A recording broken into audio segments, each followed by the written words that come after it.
And welcome back to Legacy NFL Live. All right, guys, I'm gonna do a quick Week 7 wrap up. I haven't run one of these in a long time, and so I'm gonna give you my thoughts.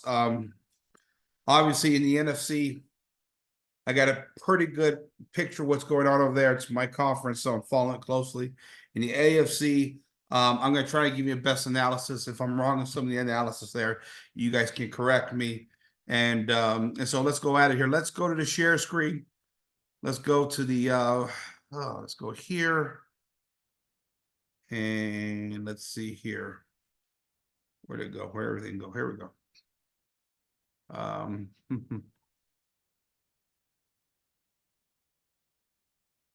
All right, here we go. All right.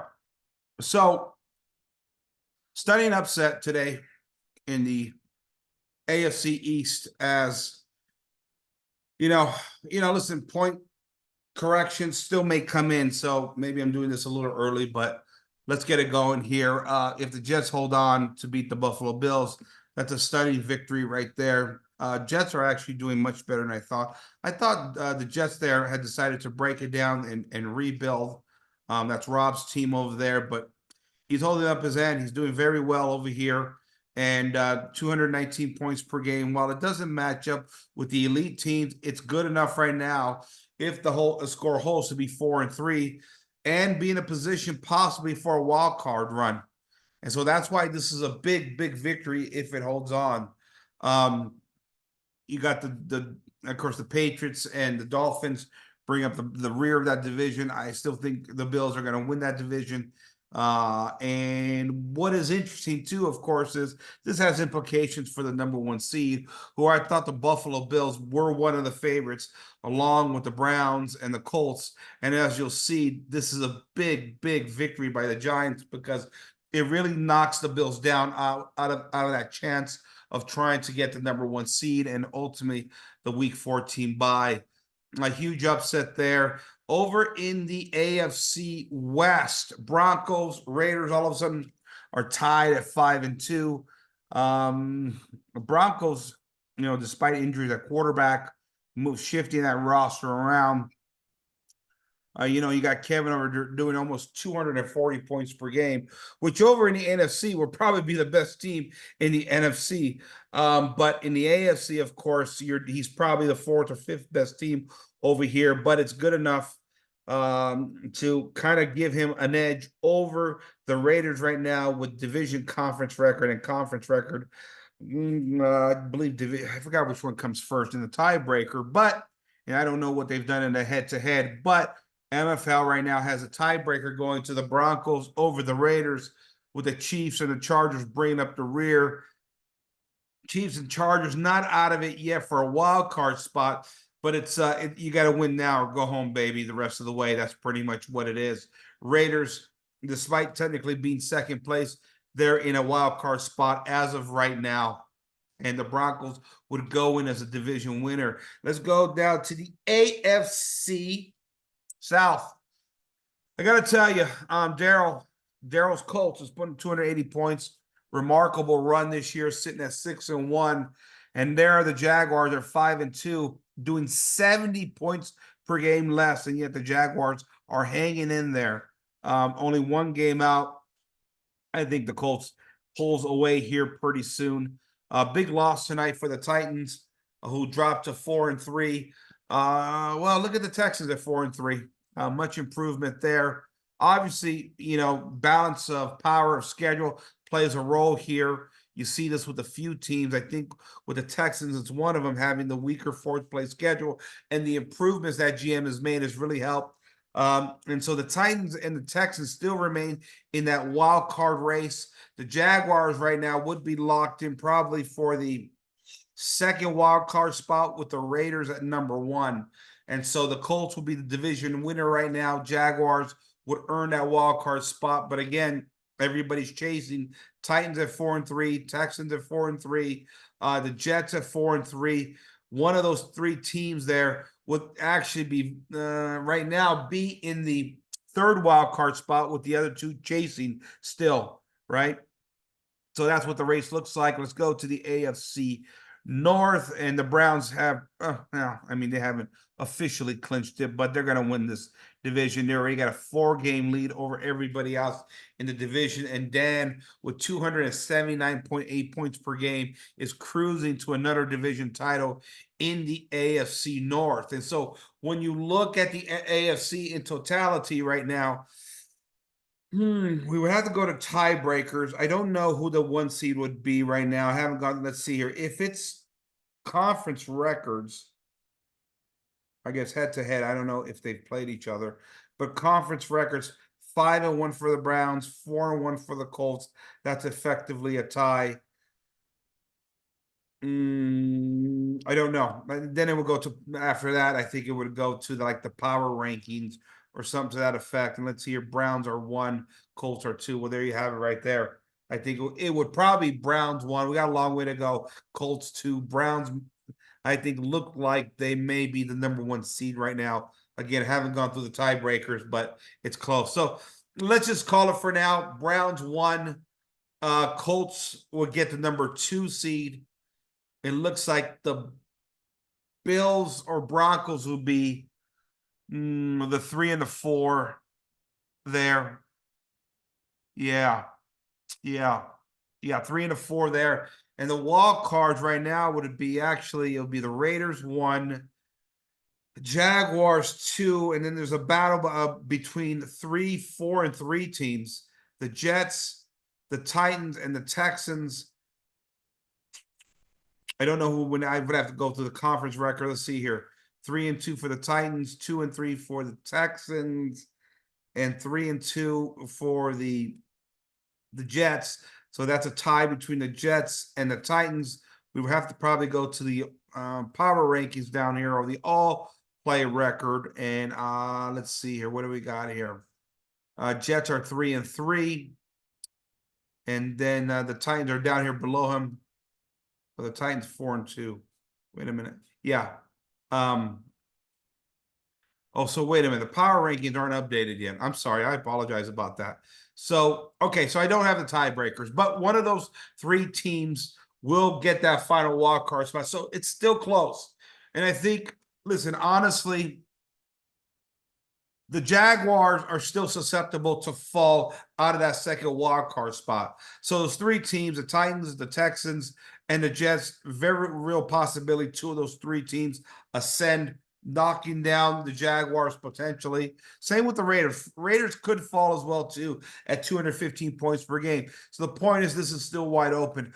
I would even argue the 3 and 4 teams still have a shot at this. I think if you're 2 and 5 and under, it's pretty much over. I mean, obviously mathematically you're not out of it, but anybody that's 3 and 4 still has a shot. 4 and 3, you still have a shot. 5 and 2, you're in that sweet spot where you want to be.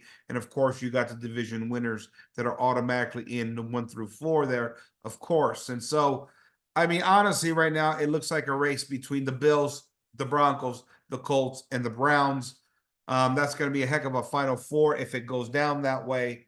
The lowest scoring team is 239 points per game, which is Kevin's team. That's insane.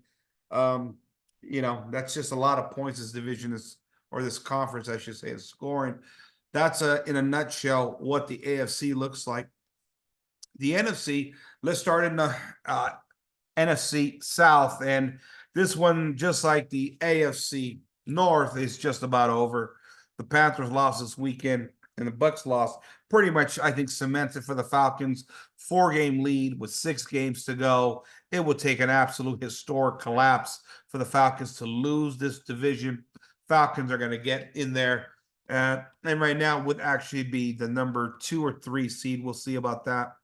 Let's go down to the and listen, before I move on, I think for the Panthers, I think it's been a disappointing season. Obviously, same for the Bucs. I think Bucs declared a rebuild. Saints have been doing a rebuild, but I think for Jesse, been a tough year. 202 points. It's not enough in legacy, generally speaking, but in a conference like the NFC this year, which I would argue is very weak in general, 202 could have been a possibility to at least make a wild card run in the NFC, but the losses are piling up. There's 4 straight losses now for the Panthers. I thought it was a must win this week for the Panthers, and it just didn't happen. So there we go. Let's go down to the NFC North, and look at that. The Packers still 7-0, undefeated. They would be the number one seed right now, averaging 249 points per game, looking like the preeminent team in the NFC right now. Look at the Lions, 4-3. Once again, in the hunt for, well, not in the hunt, they're in the wild card spot as of right now. One of those 4-3 teams that looks to get in there. Actually, they got it. They got it as of right now. Well, no, there's a four-way tie for 4-3 teams. Would have to go tiebreakers, but I guess I just don't see the Bears continue to win. I mean, I have to look at their schedule. The Bears are doing 133 points per game. It's obvious here what has happened. Bears have a fourth place schedule. They've had a terrible schedule. And so they've picked up four strange wins in that respect. But hey, that's the way it goes, right? Schedules matter at the end of the day. I do believe the Bears will fall as they continue to have their matchups, even within division with the Packers and the Lions. And so that's why I see it as 4-3 teams and that would be the Cards, the 49ers, and the Lions. But it looks as of right now, Packers are underway to the division title for the NFC North. Let's go to the West. Rams at 6-1. They got a 2-game lead over the Cardinals and the 49ers. I thought tonight was really the season for the Cardinals as they hold on to come back from behind to beat the Ravens. And I think Gremlin salvaged his season tonight. Not that it would have been over, because the bottom of the NFC is a mess. And so everybody that's still under 500 has a shot in this conference right now to move into a wild card spot if you get hot at the right time. But big win for Gremlin tonight. 49ers, of course, losing. Listen, tough matchup. What are you going to do against the Browns? And listen, Brian's team has been great. Listen, it's doing 217 points per game. Obviously, that's still pretty good for the NFC. He's had a first-place schedule. Listen, those first-place schedules in Legacy are absolutely brutal. And, and so the first-place schedule is played out that way. It's 4-3. It's been tough. I think it's a team that's still very strong, a team to watch out for. And right now would be, I think, one of the 3 wild card teams. Seattle bringing up the rear against Seattle 2-5. I don't think they have much of a shot. I mean, technically, they're in it without a doubt, but it would take a miraculous turnaround there with Seattle. Again, a big matchup next week between the Rams, 49ers. Most likely, it could decide the division, not counting the Cards out just yet. But I think if the Rams win, they're in a sweet spot. If the 49ers win, they're right back in it, only 1 game out behind the Rams, and they've tied the tiebreaker, which will go to other tiebreakers, of course, and the 49ers will be right back in it. So that's the West. Down to the NFC East here.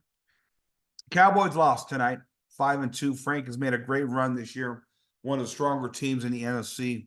I think that matchup between the Commanders and the Cowboys tonight, that was the season, I think, for Blaine's team. The Commanders, he came up with a big victory. I mean, listen, Blaine could have packed it in after a 1-4 start. He made a couple of moves. I think he recognized that the bottom rung of the NFC is so weak that there was still a possibility even at 1-4, and he was right. And the win now gets him to 3-4, and it puts him really effectively 1 game out of a wild card spot. Now, of course, who's going to lose in order to get the Commanders up there? We will see. Again, with the AFC West being so competitive, the Rams, the Cardinals, the 49ers all having to play each other, there's losses to be had with those 4-3 teams. Again, I think the Bears are going to fall. And, I don't know what the Lions' schedule looks like the rest of the way. And so, but I think there's losses to be had by these 4-3 teams. And so we will see what happens. Obviously, we know the Eagles have decided to break it down, which is interesting. At 3-4, it looks like the Eagles are going to start to fade. Commanders should rise up at the very least to second place. The victory today over the Cowboys still gives them a faint opportunity at the division title still. right? It's going to be tough. I think Blaine's going to have to win out. He's got some tough games ahead of him, though. And really, then you got the Giants bringing up the rear. And so, if you look at the NFC race right now, it would be the Packers with the #1 seed. Right now, it's 7-0. The #2 seed would be a battle between the Falcons and the Rams. Right now, I'm tempted to think the Falcons would probably be the #2, higher rank, more points per game. So the all-play record should reflect that. Looking now at last week's power rankings, the Falcons were ahead of the Rams, and so we'll see what the power rankings say this week. Let's see how the Falcons did this week, how many points they scored, because points ultimately matter when it comes to that. The Falcons did, let's see here, 236. The Rams did 218. So yeah, the Falcons are going to maintain that #2 seed over the Rams for now. And so it'll be Packers 1, Falcons 2, Rams 3, and the Cowboys right now would be 4, which means the wild card spot right now would be 4 and 3 teams. The Lions, the Bears, the Cardinals, and the 49ers. Like I said, I believe the Bears are going to fall. Let me look at the Bears schedule real quick. I can't imagine they will hold on to that. Falcons next week, tough game. Steelers after that, man, we'll see about that. Dolphins after that, Panthers after that, the Broncos after. That's a tough schedule. Close out with the Packers. Yeah, I think the Bears are going to fade.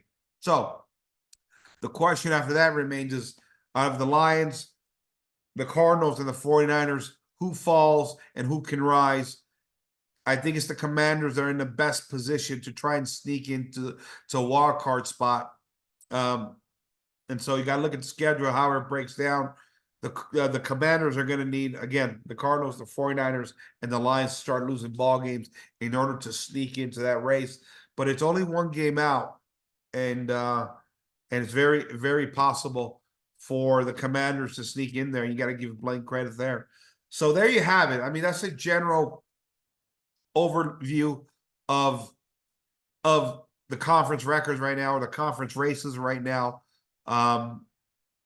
And we'll see how it goes. Fun stuff, guys. It's week in, week out, all these matchups are big, especially with the buys now and the injuries that are happening or taking place. They affect these games.